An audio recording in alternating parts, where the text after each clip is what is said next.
Hey everyone, welcome back to another Godzilla Battle Line video, and today I got for you the balance adjustments for next season, featuring two units we know very well as needing adjustment: Destroya and Shin Godzilla, premier units that Toho believes were usable from the jump, have yet to become usable. Will these buffs make them playable at all? We'll see. So, let's dive right into it. First things first, Space Godzilla is getting an increase to his attack. This is great. Space Godzilla is coming back up because GMK is running the field right now, and because Space Godzilla can have a persistent buff on the field, unlike Batra, who once Batra places the buff and GMK drops, GMK will just remove it right up. Space Godzilla can place that buff every few seconds. Having him with more survivability with that increased attack, that's going to be really big for the meta going forward. Is this going to stop GMK? Probably not, but is this going to be a good counter to him? Most definitely yes. Now, Shin Godzilla is getting increased to HP on the first two forms, and the final form, Shin Godzilla, is getting an increased attack. This same buff is being applied to the Destroya perfect form as well. So, the first two forms of Destroya, the aggregate and the flying form, are getting an increased HP, and then Destroya's attack on the final form is getting an increase. This is crazy, considering during one of the previous summits, I believe this was the last summit, where they answered my question about, hey, when I said 3-stage evolutions like Shin Godzilla and Destroya are not worth the effort it takes to evolve them, buff these units and make them worth it. In the translations, they basically told us to get good. These units are, they're like, we wish that these units would be maybe a little bit more viable, but they're really good, and if you just play them the way that they're intended to be played, you'll see success. Clearly not, because they've been buffed every other season since they launched. Some aspect of them has been getting a buff or a nerf. I would even go so far as to say that last season's buff of the Destroya larva was an indirect buff to Destroya, because Destroya drops the larva at whatever level the larvas are. So, cool. We love to see that. Will this make any of these guys more playable? I don't know. I think it's unlikely, especially with the rise of units that don't need to evolve dominating the field right now. Fourth Angel, Gigan 04, GMK, Burning Godzilla, Leo, none of them need to evolve, right? The only evolution units people are really using right now are Bylante, only when London and New York are in play, and Batra. Sometimes you'll see the odd Mothra or the odd Terrestris, but even those guys don't need to take as long to evolve as some of these ones. Not saying aggregate form takes forever to evolve. I'm just saying you got to go to aggregate form, then you got to go to flying form, then you got to go to perfect form.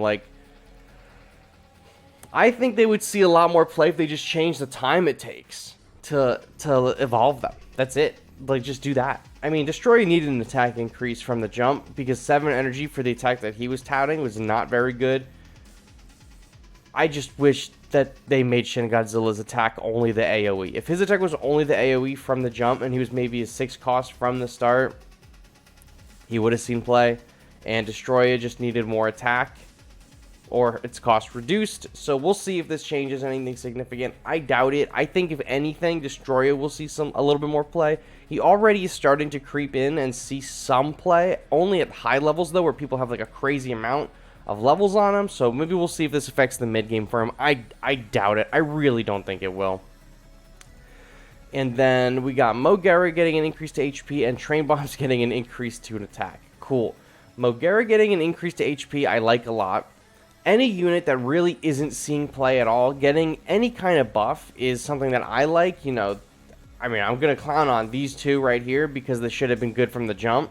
But Space Godzilla getting an increase to attack, cool. Right, I like that. Mogera getting an increase to HP, awesome. Really like that. So Mogera is a solid unit, has always been a solid unit. I believe the exploit is still live in the game, where you can spawn him infinitely if you cycle through your deck fast enough. So increased HP on him, maybe want to try doing that. I don't know. But this is fine. This will probably be good for Absolute Zero Cannon users wanting to put Mogera back in their deck. And this is also pretty good for Absolute Zero Cannon users, and a nightmare for Train Bomb users, or any player that uses a 4-star leader. We all know that Train Bombs are kind of an oppressive technique against 4-star leaders. You can just basically spam train bombs the whole match and knock out a 4-star leader if your train bombs are strong enough. Now they're increasing the attack of the train bombs. I do not mind this change personally. As the world's biggest train bomb hater, I think that this actually could be useful. Right now, train bombs are mostly used to take out swarms and ERB or end a push. This could be used in more effective ways now, maybe depending on the increase. It could be used to start a push. I don't know. Really, this is just going to be able to help eliminate high-level Kamacuras and the facilities and the ERB, which are going to go down anyway to a level 30 train bomb. And if you thought you had a difficult time surviving Absolute Zero Cannon before with your Psychic Chorus, now you're going to have an even harder time between Mogera and the train bombs. Obviously, they're not going to be able to use both of them at the same time on you right after an Absolute Zero Cannon, but there's about a 99% chance when that Absolute Zero Cannon finishes up, this fucking thing is coming right for your head. So just brace with the Psychic Choruses, because as soon as you see Kiryu leader, and you already know what's up. So that's all I got for that.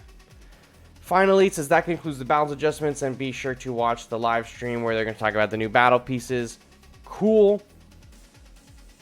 Awesome. Love that. On Twitter, they teased for the stream. You know, they're like, oh, Mechagodzilla has been in the game since January. Pay attention to what the next character is. So if you want to go conspiracy theorist route, it looks like on the stream they'll reveal Mechagodzilla 74, maybe as March's unit, maybe as April's unit. We are due for a collab if the pattern is to remain the same, but knowing Toho, there's no clue what that could be. So keep an eye out on Twitter for more teases. It looks like they're gassing up all the Mechagodzillas on Twitter, so it looks like Mechagodzilla 74 is what's going to be revealed tomorrow, or Sunday, I should say. Not really 100% certain on that, but it's looking likely, so keep that in mind. And to stick around, because I have a video that I'm going to be filming right after this one to post tomorrow. I beat Wave 90 of All-Star Battle last night, and I wanted to make it today's video. I didn't expect them to put the balance patches up today. I thought they were going to save that for the stream. That's fine. I'll post tomorrow my All-Star Battle victory with full commentary breakdown on exactly what's going on as I play it. So, I hope you guys enjoyed this Godzilla battling video. Let me know what you think about the buffs. There are, once again, this is the second season in a row now with not a single nerf, just buffs.